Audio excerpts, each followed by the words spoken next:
আসসালামু আলাইকুম। আশা করছি যে যেখানে আছেন ভালো আছেন, সুস্থ আছেন। সবাইকে ঈদের অনেক অনেক শুভেচ্ছা। আজ আমি আপনাদের সাথে শেয়ার করব কোরবানির মাংসটা আমি যেভাবে রান্না করেছি সেটাই। এটা আমি অবশ্য রান্না করেছি চুইঝাল ও রসুন দিয়ে। একেবারে খুলনার জনপ্রিয় যে মাংসটা চুইঝাল দিয়ে তৈরি করা হয়, সেই মাংসটাই আজ আপনাদের সাথে আমি শেয়ার করব। এর জন্য আমি প্রথমেই কিছু মাংস ভালো করে ধুয়ে নিয়েছি। তারপরে এর ভিতরে আমি কিছুটা পরিমাণে পেঁয়াজ কুচি দিয়ে দিচ্ছি। তারপরে একে একে এর ভিতরে আমি সব মশলাগুলো দিয়ে দেব। এখানে আমি দিয়ে দিলাম কিছুটা পরিমাণে শুকনো মরিচ, তারপরে দিয়ে দিলাম জিরা বাটা, আর তারপরে দিয়ে দিচ্ছি একটু বেশি করে আদা রসুন বাটা।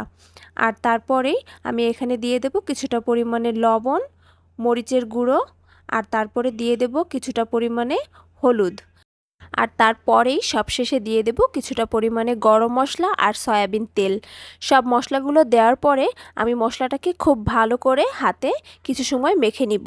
এভাবে হাতে মাখা গরুর মাংসই সবথেকে বেশি মজার হয়। এই তো মশলাগুলো সব দেয়া শেষ। এখন আমি ভালো করে এই মশলাটা দিয়ে মাংসটাকে খুব ভালোভাবে একটু মাখিয়ে নেব। এটা আপনি যত সময় ধরে এবং যত সুন্দরভাবে মাখাবেন, দেখবেন যে মাংসটা খেতে ততই বেশি মজার হচ্ছে। মাংসটা আমি অনেক সময় ধরে খুব ভালো করে মাখিয়ে নিয়েছি।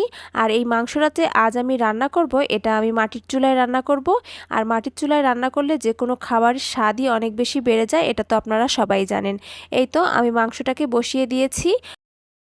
মাংসটা থেকে অনেকটাই পানি বের হয়ে এসেছে। আমি কিন্তু এর ভিতরে এক্সট্রা কোনো পানি দেইনি। এই যে মাংসটা কষানো হয়ে গিয়েছে, এখন আমি এর ভিতরে দিয়ে দিলাম রসুন আর চুইঝাল দিয়ে আমি আরও কিছু সময় মাংসটাকে কষিয়ে নেব।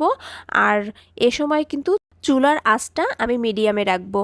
তারপরে ভালোভাবে কষিয়ে আমি আবারও কিছু সময়ের জন্য ঢেকে রেখে দেব। এতে করে চুইঝাল, রসুন, মাংস সব সুন্দরভাবে একেবারে কষানো হয়ে যাবে আর মাংসটাও একেবারে সেদ্ধ হয়ে যাবে। আর কোরবানির মাংসতে এমনিতেও এক্সট্রা কোনো পানি ব্যবহার করা লাগে না।